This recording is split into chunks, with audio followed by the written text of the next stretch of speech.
வணக்கம். புது புது அர்த்தங்கள் நிகழ்ச்சியில் உங்களை சந்திக்கிறதுல ரொம்ப மகிழ்ச்சி.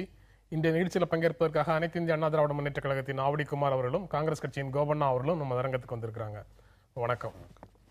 மத்திய அரசு கொண்டு வந்திருக்கக்கூடிய மனை வணிக புதிய மசோதா, ரியல் எஸ்டேட் புதிய மசோதா கட்டுமான நிறுவனங்களுக்கு சாதகமாகவும் வீடு வாங்குவோருக்கு பாதகமாகவும் இருக்குது அப்படின்னு காங்கிரஸ் துணைத் தலைவர் ராகுல் காந்தி குற்றம் சாட்டியிருக்கிறார். நேற்று டெல்லியில் அவர் மனை வாங்குவோர் சிலரை சந்தித்து பேசிட்டு அதுக்கப்புறம் அவர் கருத்து சொல்லும்போது இந்த மாதிரி சொல்கிறாரு. ராகுல் காந்தி பதுங்கியது பாயத்தான் அப்படின்னு நேற்று ஈவிகே இளங்கோவன் வேற இங்கே பேசியிருக்கிறாரு. என்ன நடக்குது காங்கிரஸில்? திடீரென்று ஒரு உற்சாகம் தெரிகிற மாதிரி இருக்குது. இல்லை, பொதுவாக இந்த 57 நாட்கள் அவர் வெளிநாட்டிற்கு போனது பற்றியே நிறைய சர்ச்சைகள் ஊடகங்களில் வந்தது.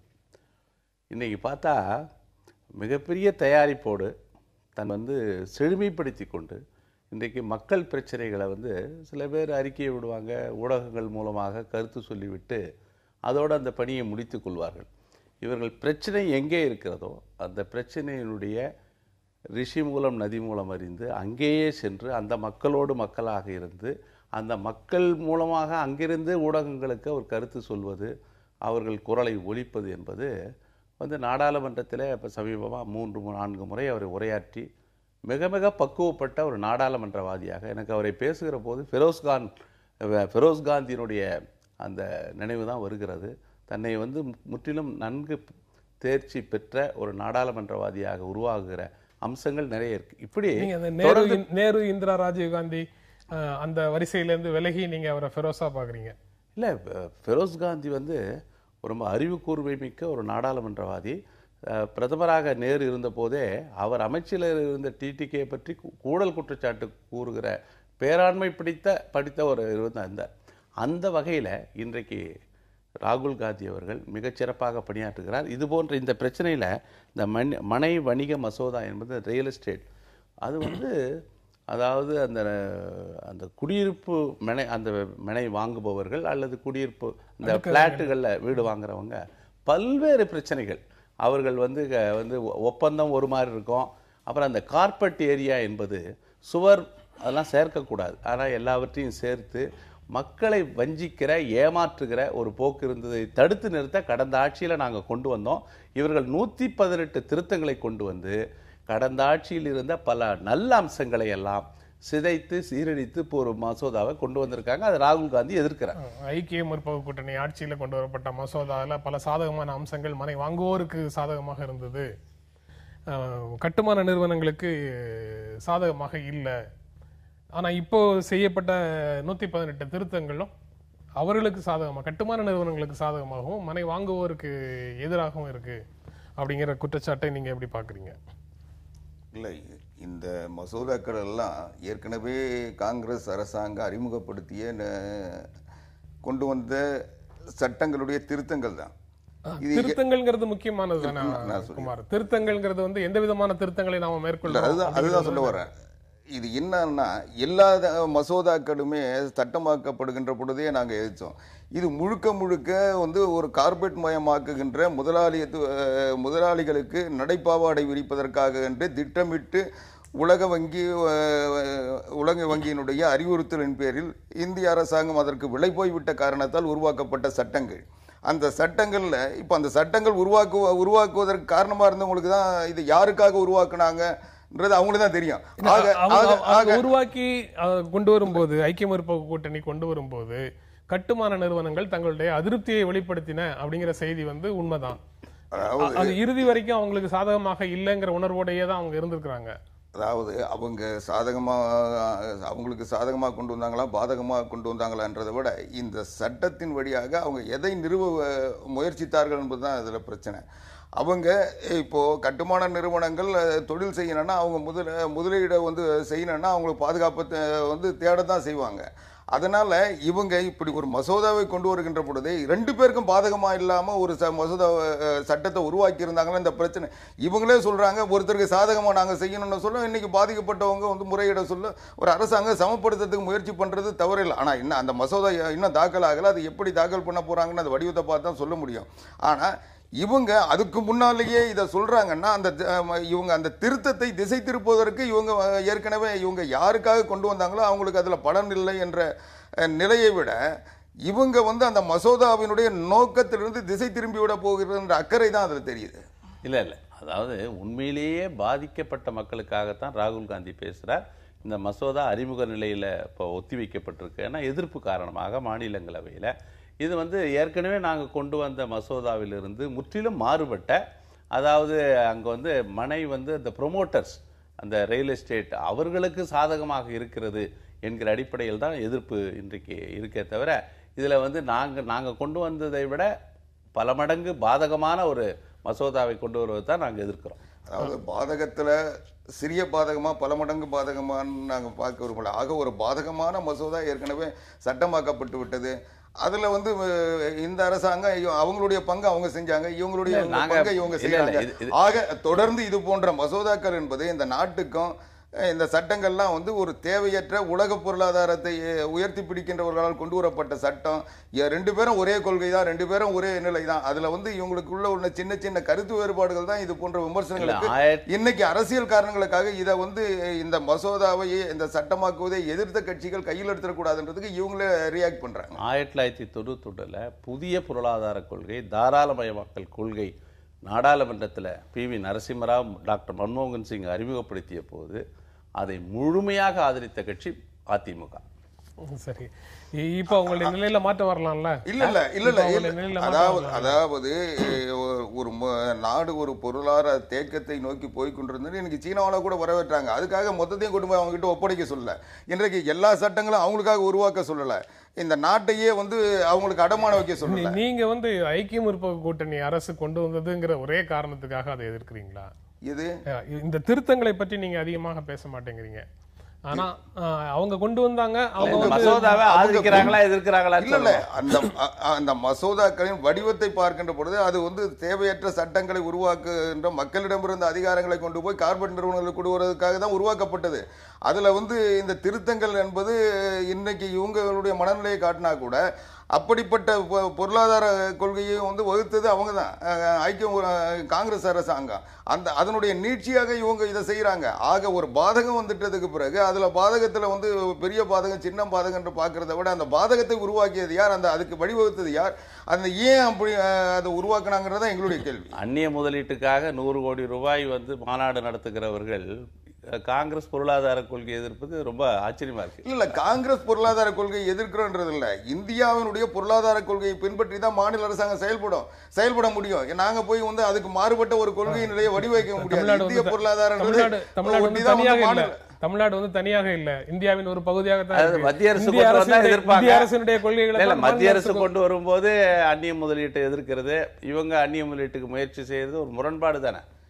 இல்ல இந்தியாவில் அந்நிய முதலீடு இருந்தால்தான் இந்திய நாட்டு பொருளாதாரத்தை மீட்க முடியும் என்பது மத்திய அரசாங்கத்தின் உறுதியாக கொள்கை. அது காங்கிரஸ் இருந்தாலும் பாரதிய ஜனதா கட்சி எங்ககிட்ட காசே இல்லை, வெளிநாட்டில இருந்து முதலீடு பண்ணுங்கன்னு சொல்லி அவங்க கூவி அடைக்க சொல்ல, அதுல பல மாநிலங்களுக்கு இடையில போட்டி. இதுல வேற இந்த மாநிலத்திலேயே நீங்க ஏன் சீக்கிரம் கூட்டின்னு வரல, அக்டோபர் மாசத்துக்கு போறீங்க, மே மாசமே கொண்டு வரதானு கேட்கக்கூடிய சூழ்நிலையில காங்கிரஸ் கட்சியில இருந்து எல்லா கட்சியும் இருக்காங்க.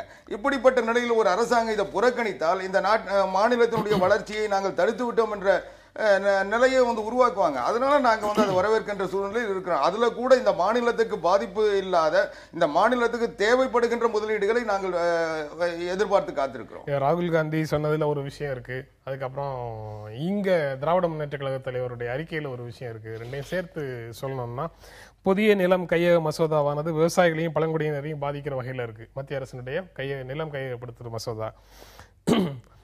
மீனா குமாரி குழு அறிக்கை மீனவர்களை பாதிக்கிற மாதிரி இருக்கு. சாலை போக்குவரத்து மசோதா வாகன உரிமையாளர்களை பாதிக்கிற மாதிரி இருக்குது. இந்த மனை வணிக மசோதா நடுத்தர மக்களை வீடு வாங்குறதுக்கான கனவுகளோடு இருக்கிறவங்களை பாதிக்கிற மாதிரி இருக்குது. இப்படியெல்லாம் அனைத்து சமூக மக்களையும் மத்திய அரசினுடைய புதிய மசோதாக்கள் பாதிப்படைய செய்கின்றன அப்படின்னு சொல்ற ஸ்டேட்மெண்ட்டை நீங்க எப்படி பாக்குறீங்க? இல்லை, நீங்கள் எல்லா மசோதாவும் ஒட்டுமொத்தமாக அனைத்து இந்திய அண்ணா திராவிட முன்னேற்ற வரவேற்கல, ஆதரிக்கல. நாங்கள் ஒவ்வொரு மசோதாவிலும் ஏற்கனவே இந்த மசோதாக்கள் சட்டமாக்கப்படுகின்ற பொழுது தேவையில்லை என்று சொல்லியிருக்கோம், அதுக்கு எதிர்ப்பு தெரிவிச்சிருக்கோம். அதை மீறி அது சட்டமாக்கப்பட்டு விட்டது. இந்த சட்டத்தில் இப்போ திருத்தங்கள் வருது. அந்த திருத்தங்கள் யாருக்காக செய்யப்படுகின்றது தான் கேள்வி. நில எடுப்பு மசோதா திருத்த மசோதாவை பொறுத்தவரை அனைத்து இந்திய அண்ணா திராவிட முன்னேற்றம் ஆதரித்து வாக்களித்ததற்கு காரணம், நாங்கள் நிலம் என்பது ஒரு மாநில அரசாங்கத்தினுடைய பட்டியலில் இருக்கு. நிலம் கையகப்படுத்துதல் தான் மத்திய பொதுப்பட்டியலில் இருக்கு. ஆனால் மத்திய அரசாங்கம் இது மாநிலங்களே இந்த சட்டத்தை உருவாக்கி கொண்டிருக்க முடியும். ஆனால் மத்திய அரசாங்கம் இந்த நிலத்தினுடைய உரிமையில் தலையிடுகின்ற வகையில் இந்த நில எடுப்பு மசோதாவை பயன்படுத்தி கொண்டு வந்தது என்பதால் எதிர்த்தோம். இன்றைக்கு 13 வகையான நில எடுப்புகளுக்கு மாநில அரசாங்கங்களுக்கு உரிமை தரப்பட்டிருக்கிறது என்ற திருத்தத்தை நாங்கள் முன்வைத்தோம். அதை ஏற்றுக்கொண்டிருக்கிறார்கள். அந்த வகையில் ஒரு பெரிய பாதகத்திலிருந்து ஒரு சிறிய மாநிலத்தினுடைய உரிமை காப்பாற்றப்பட்டிருக்கிறது என்பதால் நில கையகப்படுத்துதல் சட்டம் ஏற்கனவே நாங்கள் கொண்டு வந்தது 120 ஆண்டு கால ஒரு கொடுமையிலிருந்து விவசாயிகளுடைய உரிமைகளை மீட்டு தந்திருக்கிறோம். அதாவது 80% ஒரு நிலத்தை எடுக்கிறப்போ 80% அந்த பகுதியில் விவசாயிகள் ஒப்புதல் இல்லாமல் எந்த நிலத்தையும் கையகப்படுத்த முடியாது என்பது விவசாயிகளுடைய அடிப்படை உரிமையை நாங்கள் காத்தோம். அந்த உரிமை பறிக்கப்பட்டிருக்கு. அடுத்து வரக்கூடிய ஆட்சியால எந்த வேலையும் செய்ய முடியாம செய்யறதுக்காக இந்த மாதிரி மசோதாக்கள் இந்த மாதிரி நான் எதுக்கு ஒண்ணு இந்த மாதிரி மக்கள் விரோத நடவடிக்கைகளை எல்லாம் அதிமுக ஏன் ஆதரிக்கிறது என்றுதான் எனக்கு தெரியல. மக்கள் விரோத நடவடிக்கைகளை அனைத்து இந்திய அண்ணா திராவிட முன்னேற்றத்துக்கு ஆதரிக்க வேண்டிய அவசியமோ நிர்பந்தமோ நிச்சயமா கிடையாது. எங்களுடைய நிலைப்பாட்டில் எங்க மாநிலத்தில் இப்போ எத்தனையோ பாலங்கள் கட்டப்பட்டு அந்த இணைப்பு கூட இணைக்க முடியாம திமுக ஆட்சியில் கட்டப்பட்ட பாலங்கள் தொங்கிட்டு இருக்கு. அதுக்கு இணைப்பு தர்றதுக்கு அந்த இடத்தை ஆர்ஜிதம் பண்ண முடியல. அப்படிப்பட்ட பல மாநிலத்திற்கு தேவையான சிக்கல்கள் இருக்கின்றன. அது இந்த மசோதா வழியா அதுல ஒரு நிவாரணம் கிடைக்கும். பொறுத்தவரை நான் முடிச்சிடறேன். விவசாய விளைநிலங்களை பொறுத்தளவில் தமிழ்நாட்டில் இதை செயல்படுத்த மாட்டோம். எப்படி உணவு பாதுகாப்பு சட்டத்தை வந்தப்போ நாங்கள் தமிழ்நாட்டில் செயல்படுத்த மாட்டோம்னு சொன்னோமோ, சில்லறை வணிகத்தில் அந்நிய முதலீட்டை கொண்டு வருகின்ற பொழுது தமிழ்நாட்டில் அதை தடுத்து நிறுத்துவோம் சொன்னோமோ, அதே மாதிரி இந்த சட்டத்திலும் விளைநிலங்களை கையகப்படுத்துவதை இந்த மாநில அரசு செய்யாது, அதை அனுமதிக்காது, அதை தடுத்து நிறுத்துவோம் என்று சொல்லியிருக்கோம். அதை இந்த சட்டத்தில் அதுக்கான வழிவகை இருப்பதால் நாங்கள் ஆதரிக்கிறோம். இல்ல ஒண்ணு திட்ட முடக்கத்தை பற்றி சொன்னார். ஒரே அதாவது சென்னை துறைமுகம் மதுரவாயில் 19 கிலோமீட்டர் சாலை கிட்டத்தட்ட 1800 கோடியில் 700 கோடி செலவாகி போச்சு. ராட்சச தூண்கள் இன்றைக்கும் காட்சியளிக்கிறது. அந்த மாதிரி ஒரு நாளைக்கு 5000 வாகனங்கள்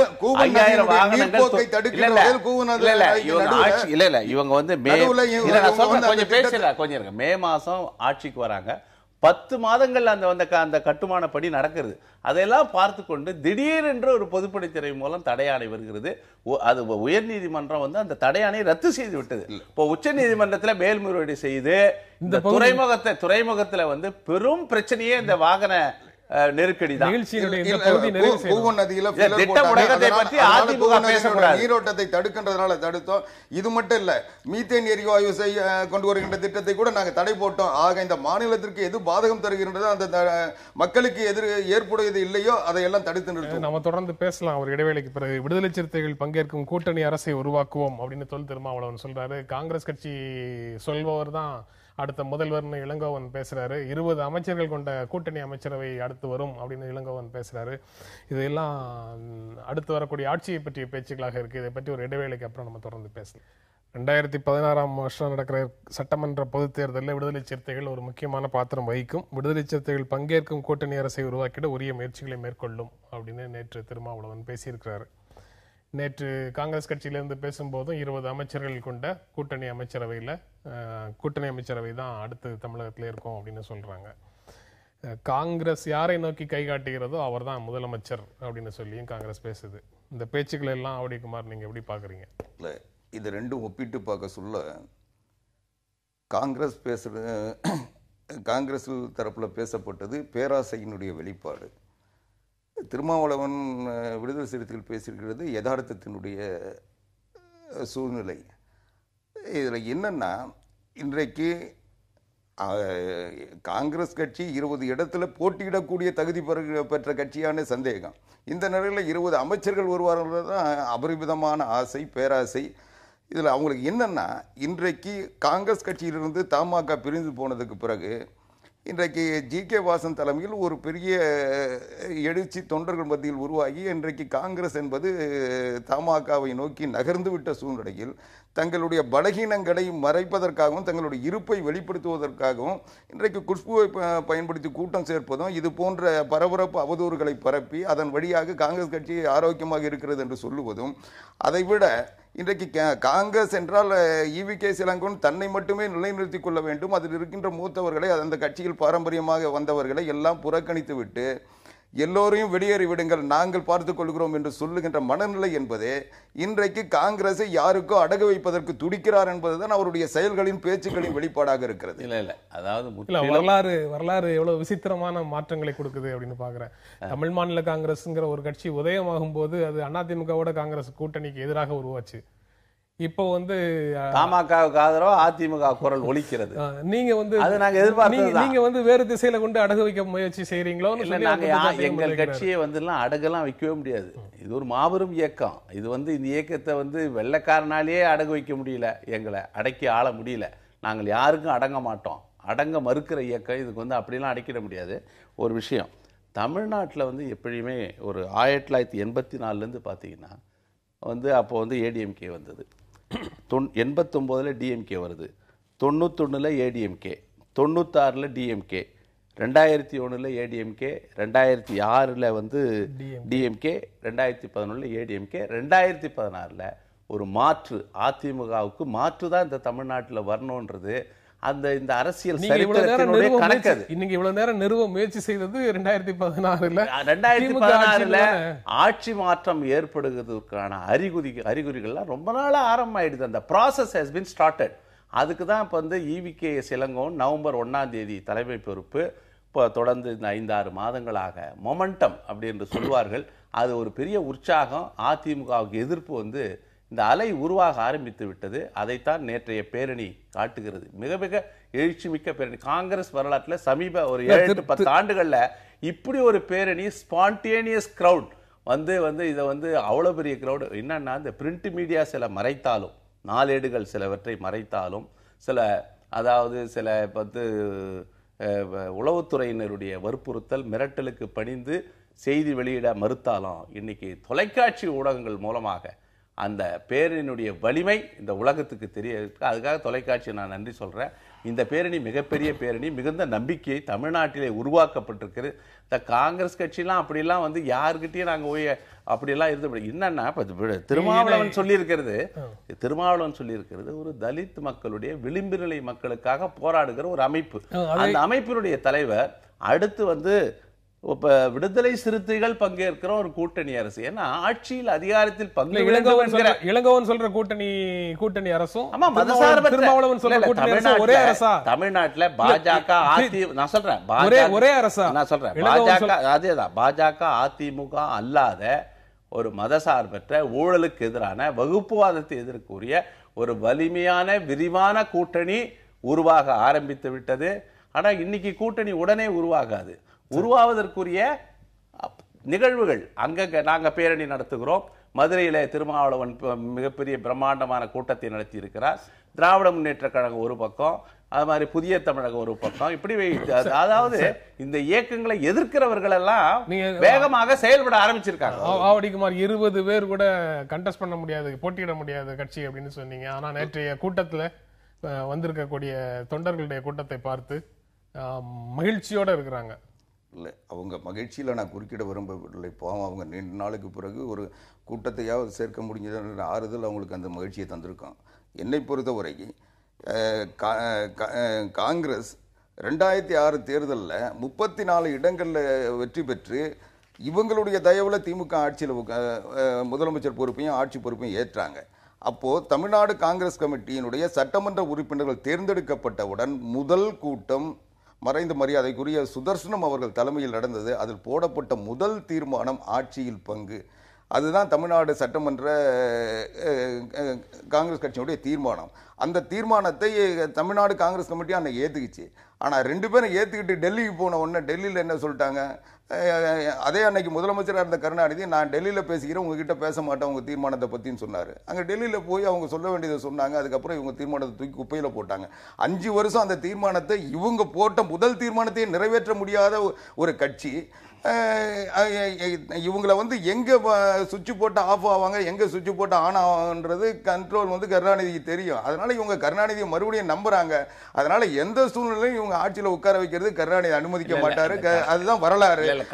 நான் முடிச்சிடுறேன். இன்னைக்கு நேற்று ஊர்வலத்தை பொறுத்த வரைக்கும் நீங்க அதை பார்த்தீங்கன்னா, அந்த ஊர்வலத்துக்கு தலைமை ஏற்ற ஈவி.கே. சிலங்கவன் தொடங்கி வச்சுட்டு அங்கிருந்து வாகனத்தில் வந்து முடிவில் வந்து சேர்ந்துக்கிட்டாரு. ஆனால் ப. சிதம்பரம் ஒரு முன்னாள் மத்திய நிதியமைச்சர் நடந்தே வந்தாரு. ஆனால் அவர் மேடையில் சேர்க்கல. அதுக்காக நான் வருத்தப்படுறேன், மன்னிப்பு கேட்கிறேன்னு சொன்னார். ஆக இதிலிருந்து என்ன தெரிகிறது என்றால், இன்னைக்கு வந்து அந்த தலைமை பதவி, தலைவர் தொண்டர்களோடு இருக்கிறேன்னு சொன்னாரு, நாங்கெல்லாம் தலைவர்கள்லாம் மேலே இருக்கிறாங்க, தலைவர்கள் இருக்கிறதுக்கு அவர் வரமாட்டேன்னு சொன்னாருன்னு சொல்லி இவர் சமாதானம் தேடிக்கிட்டார ஒழிய, ஒரு கட்சி ஒருங்கிணைத்து யார் தலைவர்ன்றது, தலைவர் ஆக்டிங் கொடுத்தா வந்து தலைவர் ஆகிட முடியாது. இன்னைக்கு தமிழ்நாட்டில் மட்டும் இல்லை, இந்திய அளவில் காங்கிரஸ் கட்சியுடைய தலைவர்களில் ஒருத்தராக சிதம்பரம் இருக்கிறாரு. அவரை வந்து புறக்கணிப்பது என்பது இவங்க வந்து கட்சியினுடைய பிளவையும் கட்சியினுடைய வேற்றுமையை தான் உருவாக்கி கொண்டிருக்காங்க. இந்தியாவிலேயே ஜனநாயகத்தின் பேரால சர்வாதிகார ஆட்சி நடத்துகிற ஒரு கட்சி அதிமுக.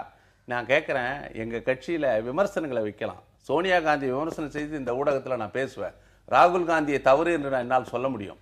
ஆனால் உங்கள் கட்சியில அந்த உரிமை இருக்கிறதா? அந்த உரிமை கிடையாது. ஆனா எங்க கட்சிக்குள்ள நீங்க வந்து விமர்சிக்க பாக்குறீங்க. எங்க கட்சியில கருத்து வேறுபாடுகள் இருக்கு, இல்லைன்னு சொல்ல. ஆனா அந்த கருத்து வேறுபாடுகள் ஜனநாயக உணர்வின் அடிப்படையில் இருக்கு.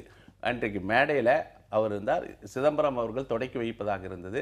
நான் வெளிநாடு செல்ல வேண்டி இருப்பதால நான் வந்து முழுமையாக அதில் பங்கேற்க முடியாது, நான் கொஞ்சம் தூரம் நடந்து வந்துட்டு நான் செல்கிறேன் என்று சொன்னார். அந்த வகையிலே ஊர்வலம் போன பிறகு பின்பகுதியில் அவர் வந்தார். கடைசியாக அவர் முடித்து விட்டு, ஏன்னா நம்ம விமான நிலையத்துக்கு போக வேண்டிய நிலையில் இருந்த அவர் முழுமையாக அதில் பங்கேற்க முடியல. இதான் நடந்தது. இதை வந்து நான் கேட்குறேன், இப்படியெல்லாம், அதாவது பிரம்மாண்டமான பேரணியை சகித்து கொள்ள முடியாதவர்கள் இதை எப்படி சிறுமைப்படுத்தலாம்? சிதம்பரம் பெயரை வைத்து சிறுமைப்படுத்தலாமா, அல்லது குஷ்புவுக்காக வந்த கூட்டம் என்று சிறுமைப்படுத்தலாமா? நான் கேக்குறேன், ஒரு நேற்றைய பேரணி பற்றி நீங்க தொடர்ந்து பேசணும்னு உண்மையிலேயே விருப்பப்பட்டீங்கன்னா அடுத்த செக்மெண்ட்ல கூட பேசலாம். தமிழ்நாட்டில் நடக்கக்கூடிய அனைத்து இந்திய அண்ணா திராவிட முன்னேற்றக் கழக அரசை எதிர்த்து நேற்று காங்கிரஸ் கட்சி ஒரு பேரணி நடத்துச்சு. பேரணியினுடைய முடிவில் 25 துறைகளுடைய முறைகேடுகள் குறித்த பட்டியலை ஆளுநர்கிட்ட கொடுத்திருக்கிறாரு. ஆளுநர்கிட்ட நீங்க கொடுத்த மனுவில் 2-3 கோரிக்கைகள் வைக்கிறீங்க. அதுலயே உங்களுக்கு வந்து ஒரு தெளிவில்லையோ அப்படிங்கிற ஒரு ஒரு ஸ்டெப் பை ஸ்டெப். அதாவது இதுல வந்து நாங்க நீங்க வந்து ஒரு முதலமைச்சரிடம் உரிய விளக்கம் கேட்டு பெற வேண்டும் அப்படின்னு சொல்லி, அதாவது ஓய்வு பெற்ற உச்ச நீதிமன்ற நீதிபதி கொண்டு ஒரு விசாரணைக்கு சொல்றீங்க. தமிழ்நாடு அரசை 356வது பிரிவின், இந்திய அரசமைப்பு சட்டம் 356வது பிரிவின் அடிப்படையில கலைக்க வேண்டும் அப்படின்ற கோரிக்கையை, பதவி நீக்கம் செய்ய வேண்டும் அப்படிங்கறதையும் தமிழ்நாடு காங்கிரஸ் கமிட்டி ஒரு கோரிக்கையாக வைக்கிறது. நாங்கள் சமர்ப்பித்த ஊழல் குற்றங்கள் அடிப்படையில், அது வந்து ஊழல் தடுப்பு சட்டத்தின்படி, அப்புறம் இந்திய தண்டனை சட்டத்தின்படி, அந்த அடிப்படையில் நீங்கள் வந்து இந்த பட்டியலை நீங்கள் பார்த்து, அதற்கு பிறகு இந்திய அரசமைப்பு சட்டத்தினுடைய 167B படி ஊழல் புகார்கள் குறித்து முதலமைச்சரிடம் ஆளுநர் விளக்கம் கேட்கணும். அந்த விளக்க கேட்ட அந்த அறிக்கையின் அடிப்படையில் நீங்கள் வந்து ஒரு உச்ச நீதிமன்ற ஓய்வு பெற்ற உச்ச நீதிமன்ற நீதிபதி, உயர் நீதிமன்ற நீதிபதியை வைத்து ஒரு விசாரணை ஆணையம் அமைக்க வேண்டும் என்கிற கோரிக்கையை வைக்கிற அதே நேரத்தில் இவர்கள் ஆட்சியில் இருந்தால் ஒரு வந்து உரிய விசாரணை நடக்காது. அதனால இந்த ஆட்சியை வந்து டிஸ்மிஸ் செய்யணும், ஆர்டிகல் 356 பயன்படுத்தி பதவி நீக்கம் செய்ய வேண்டும் என்பதுதான் எங்கள் கோரிக்கை. ஆனா இந்த ஆட்சியை வச்சுக்கிட்டு ஒரு விசாரணை நடத்த முடியாது. 356 தொடர்பாக உங்களுடைய நிலைப்பாடு இதுதான் இல்ல? நிலைப்பாடு என்றா இந்த ஊழல் ஆட்சி அனைத்து துறைகளிலும் ஊழல். இப்ப 25 சொல்லியிருக்கோம் முதல் பட்டியல் என்று தலைவர் ஈவி.கே. சொல்லியிருக்கார். 356 தொடர்பாக உங்களுடைய நிலைப்பாடு இதுதான். ஆமா, இந்த மத்திய அரசு எப்ப வேண்டுமானாலும் பயன்படுத்தலாம். இல்ல, இந்தியாவிலேயே தமிழகத்தை முதன்மை மாநிலமாக ஆக்குவேன் என்று சொன்ன ஜெயலலிதா ஒரு ஊழல் வழக்கில் சிக்கி தண்டனை பெற்று இந்தியாவை முதன்மை மாநிலமாக ஒரு முதலமைச்சர் பதவி விலகி இருக்கிறார் என்ற நிலையில அவர்கள் திருந்தியதாக தெரியல. இன்றைக்கு அனைத்து துறைகளிலும் ஊழல் இருப்பதால இந்த ஆட்சியை வந்து டிஸ்மிஸ் செஞ்சாதான், இந்த ஆட்சியை டிஸ்மிஸ் செய்தாதான் எந்த விசாரணையும் நடத்த முடியும். தமிழ்நாட்டு மக்களால் தேர்ந்தெடுக்கப்பட்ட சட்டமன்ற உறுப்பினர்கள் கூடி பன்னீர்செல்வத்தை முதலமைச்சராக்கி வச்சிருக்காங்க. அவர்களுக்கு சட்டமன்றத்தில் பெரும்பான்மை இருக்கலாம், ஆனால் பயன்படுத்தி அவரை டிஸ்மிஸ் இல்ல அதுக்கு சொல்ல இவர்கள் வந்து இன்றைக்கு இந்த ஆட்சி என்பது நான் வந்து சமீபமா நான் பார்த்த வரைக்கும் தலைவர் ஈவிகே சொன்ன குற்றச்சாட்டின் அடிப்படையில் நான் சொல்லுகிறேன், முத்துக்குமாரசாமியிலிருந்து நீங்க தொடர்ந்து பார்த்தீங்கன்னா இந்த ஆட்சி சாதாரண ஓட்டுநர், ஆயா வேலை உட்பட, அங்கன்வாடி உட்பட எதையும் இவர்கள் விட்டு வைக்கவில்லை என்கிற காரணத்தினால்தான் இந்த ஆட்சியை வைத்துக்கொண்டு விசாரணை ஆணையம் நடத்த முடியாது, டிஸ்மிஸ் செய்துவிட்டு விசாரணை ஆணையம் வைக்க வேண்டும் என்பதுதான் எங்க கோரிக்கை. இன்றைக்கு இந்த அரங்கத்துக்குள்ள கோபண்ணா சொல்றதோ அல்லது நேற்று இளங்கோவன் பேசுறதோ அல்லது திராவிட முன்னேற்ற கழக தலைவர் அறிக்கையிலேயோ அல்லது பொருளாளர் பேசுறதுலயோ குற்றச்சாட்டுகள் இருந்ததுன்னா கூட அரசியல் நோக்கங்களுக்காக அப்படின்னு சொல்லலாம். ஆனா அனைத்து இந்திய அண்ணா திராவிட முன்னேற்ற கழகத்தின் மேல ஒரு சாஃப்ட் கார்னர் இருக்கக்கூடிய அரசியல் கட்சிகள் கூட இந்த ஆட்சி மீது சமீப காலமாக கடுமையான ஊழல் புகார்களை சொல்ல தொடங்கி இருக்கிறாங்க. அதாவது 2016 தேர்தல் நெருங்கிவிட்டது. இன்றைக்கு ஒரு சில கட்சிகள் எதிர்த்து ஒரு கூட்டணி அமைக்க வேண்டும் என்பதற்காக குற்றம் சாட்டுகிறார்கள். ஒரு சில கட்சிகள் போயஸ் தோட்டத்தின் கதவை தட்ட வேண்டும் என்பதற்காக எங்களையும் ஒரு பார்வையில் வச்சுக்கங்க என்று கோரிக்கை வைக்கிறாங்க. ஆக இது எல்லாமே இன்றைக்கு அனைத்திந்திய அண்ணா திராவிட முன்னேற்ற கழகம் புரட்சித் தலைவி அம்மா அவர்கள் மீது ஒரு வடக்கில் ஏற்பட்ட சிக்கலை பயன்படுத்தி அனைத்திந்திய அண்ணா திராவிட முன்னேற்ற கழகத்தை இன்றைக்கு ஏதாவது ஒரு வகையில் பலகீனப்படுத்த முடியும் என்று நம்புகிறார்கள். அரசியல் ரீதியாக மட்டும்தான் அவங்க அரசியல் இல்லை, இது அரசியல் இல்லை. இது அரசியல்னா நாகரிகமா பண்ணுவாங்க, நேர்மையா பண்ணுவாங்க. இது வந்து அரசியல் என்ற பெயரில் நடத்தப்படுகின்ற அண்ணா திராவிட முன்னேற்ற கழகத்தின் இந்த சூழ்நிலையை பயன்படுத்தி ஏதாவது ஒரு குறுக்கு வழியில் வந்து இடத்தை பிடிக்கணும்னு நினைக்கிறாங்களே ஒழிய, நீங்க அரசியல்னா ஒரு நாகரிகமா இந்த அரசாங்கத்தின் மீது குற்றம் சுமத்துகின்றவர்கள் அல்லது இவங்க குறைஞ்சபட்சம் இவங்க முதல் கோரிக்கையை நாங்க ஆட்சியில் 20 அமைச்சர் பெறுவோம், நாங்க முதலமைச்சர் பதவி பெறுவோம், நான் தான் முதலமைச்சர், இப்படி சொல்லிக்கிட்டு தான் ஆக அவங்களோட நோக்கம் ஆசை என்பது முதலமைச்சர் பதவி ஆட்சி பிடிப்பதுதான். ஆக இந்த ஆட்சியில் இருக்கின்ற அண்ணா திராவிட முன்னேற்ற கழகத்தின் மீது இது அவதூறான குற்றச்சாட்டுகளை சொன்னால்தான் இவர்கள் அந்த இடத்தை பிடிக்க முடியும். அதுக்காக வைக்கப்படுகிற கோரிக்கை. குற்றச்சாட்டுகள் எல்லாமே நிச்சயமா அவதூறு. எள்முனை அளவும் உண்மை இல்ல. எள்ளின் முனை அளவு மட்டும் இல்ல, முனையின் முனை அளவு கூட வந்து உண்மை. முத்துக்குமாரசாமி தற்கொலை வந்து ஒரு சந்தேகத்துக்கு நடந்தது இல்ல. சந்தேகம் மக்களிடத்தில் பரப்பப்பட்டதால் அந்த சந்தேகத்தின் நிழல் தொடர்ந்து விடக்கூடாது என்பதற்காக உரிய விசாரணை நடத்தப்படுகிறது, உரிய நடவடிக்கை எடுக்கப்பட்டிருக்கிறது. அவர் அனைத்து இந்திய அண்ணா திராவிட முன்னேற்ற கழகத்தை சார்ந்தவர் என்பதாக, அமைச்சர் என்பதாக எந்த சலுகையும் தரல. கடுமையான பாதகமான நடவடிக்கைகளை கூட இந்த அரசாங்கம் எடுத்து கொக்கோ கோலா நிறுவனத்துக்கு நிலம் கொடுத்ததுல சிக்கல் எதுவும் இல்ல, முறைகேடு எதுவும் இல்ல. அது ஏற்கனவே கொக்கோ கோலா நிறுவனத்துக்கு இடம் கேட்டாங்க, இடத்தை கொடுத்தோம். ஒரு தொழில் வளர்ச்சி என்ற அடிப்படையில் சிப்காட் தொழிற்சாலையில் ஒரு இடம் கேட்டு ஒரு நிறுவனம் வர சொல்ல இடம் கொடுத்தோம். அதுல வந்து நாங்க அங்க தண்ணி எடுக்கிறதுக்கோ கொக்கோ கோலா நிறுவனம் அங்க வந்து பாட்டிலிங் பண்றதுக்கு வந்து அனுமதி தரல, சுற்றுச்சூழல் அனுமதி தரல, தண்ணீர் எடுக்கிறதுக்கு அனுமதி தரல. அதுக்கு அவங்க அந்த அனுமதியை அவங்க வந்து கேட்க முயற்சித்தவுடன் நாங்க வந்து அந்த ஒப்பந்தத்தை ரத்து பண்ணிருக்கோம். அதனால நாங்க சொல்லுங்க, அதுக்குள்ள நான் முடிச்சிடறேன். ஏற்கனவே மரியாதைக்குரிய நான் கோபண்ணா சொன்னாரு, நான் வந்து எங்க தலைமையை கூட விமர்சித்து பேசுவேன், யாரை வேணா விமர்சித்து பேசுவேன், எங்க மேல நடவடிக்கை எடுக்க மாட்டாங்கன்னு. அது உண்மை. என்னன்னா அவர் வந்து இங்க தமிழ்ல பேசினிருக்காரு, இங்க பேசுறது வந்து சோனியா காந்திக்கோ ராகுல் காந்திக்கோ தெரியாது. இவர் போய் இந்தி சேனல்ல பேசியிருந்தாருன்னா அதனுடைய நிலை தெரியும். ஆனால் அது உண்மை என்றால் அதுதான் அந்த கட்சியின் பலகீனம். நல்லெண்ணம் கொண்டவர்கள் அதை இங்கிலீஷ்ல டிரான்ஸ்லேட் பண்ணி அனுப்புறதுக்கு எல்லாம் இருப்பாங்க. அதாவது நல்லெண்ணம் கொண்டவர்கள் அனுப்புறாங்க.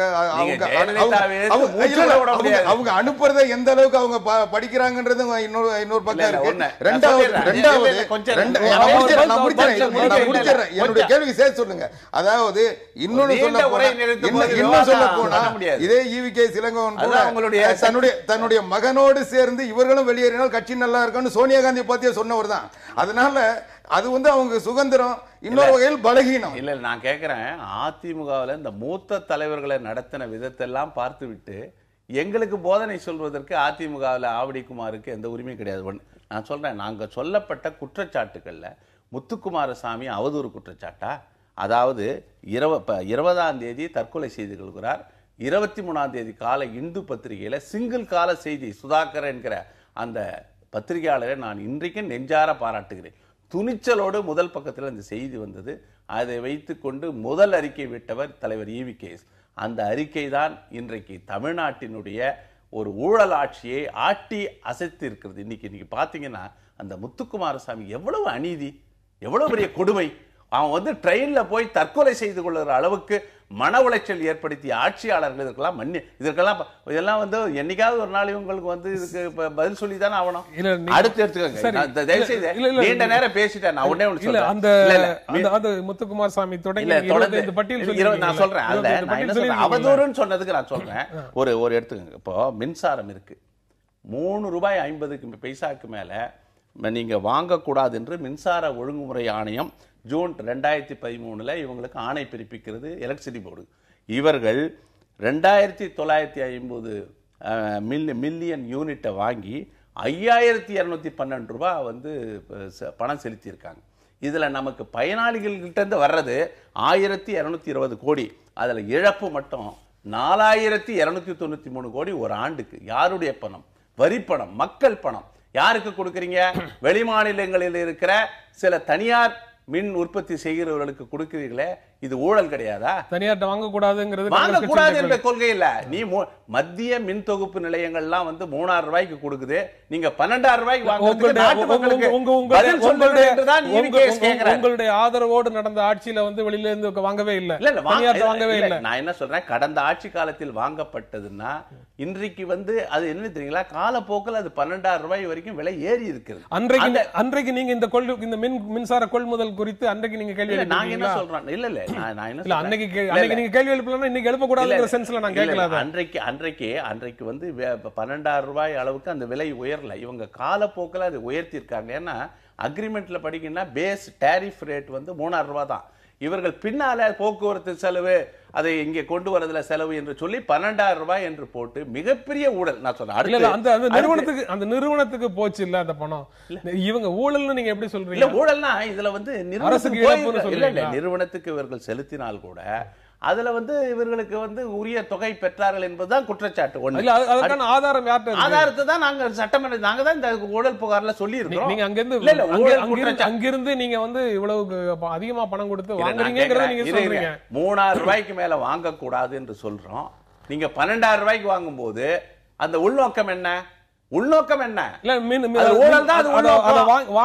வாங்கி கொடுக்கலன்னா மின்வெட்டு காரணமாக நாங்கள் ஆட்சிக்கு வந்தால் 6 மாதத்துல வந்து மின்வெட்டை வந்து முற்றிலும் தவிர்த்து விடுவேன், மின் உற்பத்தியை பெருக்குவான்னு சொன்னீங்களே. இது வரைக்கும் 1 மெகாவாட் உற்பத்தி செய்வதற்கு முதலீடு செய்திருக்கிறீங்களா?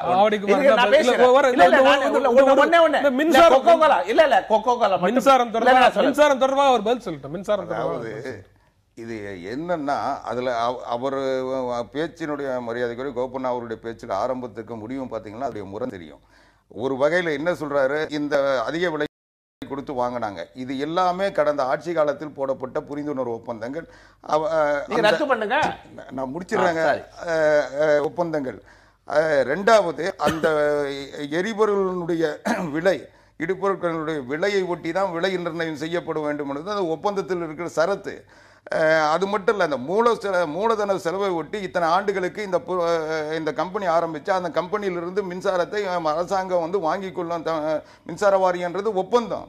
அது 10 ஆண்டுகள்னா 10 ஆண்டுகளுக்கு அவங்க எவ்வளவு உற்பத்தி பண்ணாலும் அதை வாங்கி எந்த கட்டணத்துல வாங்குறதுங்கிறது அதுதான் அந்த எரிபொருளுடைய அவங்க பயன்படுத்துகின்ற இடுபொருட்களுடைய செலவு, அந்த விலையை ஒட்டி தான் அதை நிர்ணயம். உற்பத்தி செலவு அதிகமாகிறதுனால நீங்க உற்பத்தி செலவு, அந்த உற்பத்தி செலவு அதிகமாகும் போது அந்த உற்பத்தி பொருட்கள் அவங்க எரிபொருட்களுடைய செலவு அதிகமாகும் போது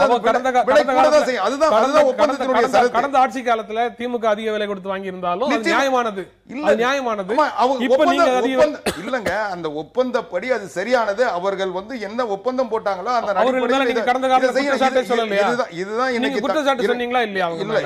இதுதான் இன்னைக்கு தமிழ்நாடு முழுவதும் இல்ல இந்தியா முழுவதும் வந்து தனியார் மின்சார நிலையங்களுக்கு அனுமதி கொடுக்கின்ற பொழுது புரிந்துணர்வு ஒப்பந்தத்தின் அடிப்படையில் தான் கடந்த திமுக அரசு செயல்பட்டதுன்னா கடந்த காலத்துல மின் கொள்முதல் தொடர்பாக அதிமுக அவர்கள் மீது வைத்த குற்றச்சாட்டு எதிர்ப்பு தெரிவித்த உண்மை என்னன்னா, இவ்வளவு விலை கொடுத்து வாங்கி கூட இங்க வந்து மின்வெட்டு 10 மணி நேரம் 8 மணி நேரம் 2008ல் 2 மணி நேரத்தில் தொடங்கின மின்வெட்டு தொழிற்சாலைகளுக்கு 40%, அதுல வாரத்தில் 2 நாள் விடுமுறை, 6 மணிக்கு மேல மின்சாரத்தை பயன்படுத்தக்கூடாது, எதையுமே போட்டு ஒரு தொடர்ச்சியான மின்வெட்டை அறிமுகப்படுத்தி விட்டு மின்சாரத்தை அதிகமாக வாங்கி காசு கொடுத்து வாங்கினீங்கன்றதுக்காக நாங்க எதிர்ப்பு தெரிவிச்சோம். இன்னைக்கு நாங்க அந்த நிலையிலிருந்து மாற்றம் கண்டிருக்கோம். இன்னைக்கு மின்வெட்டை நீக்கி இருக்கோம்.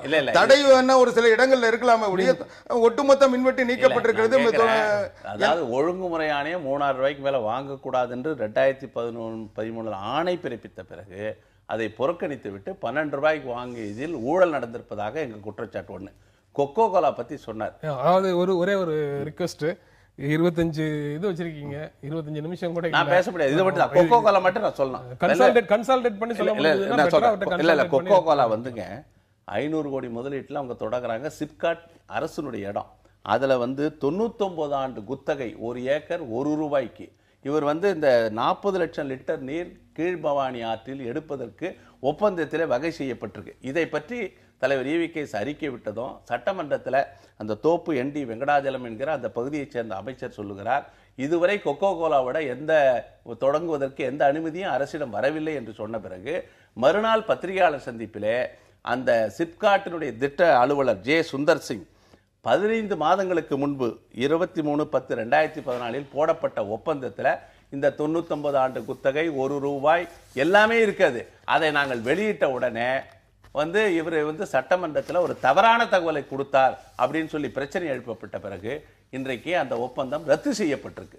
நான் கேட்கிறேன், எல்லாவற்றையும் முழு பூசணிக்காயை சோற்றில் மறைத்து மிகப்பெரிய ஊழல், அதாவது பன்னாட்டு நிறுவனத்தை பற்றி பேசுகிறார், அந்நிய முதலீட்டை எதிர்க்கிறார். ஒரு பன்னாட்டு நிறுவனத்திற்கு விவசாயிகள் அந்த பகுதியில் 85 கிராமங்கள் பாலைவனமாக மாறிவிடும் என்று கடுமையாக எதிர்க்கிறாங்க.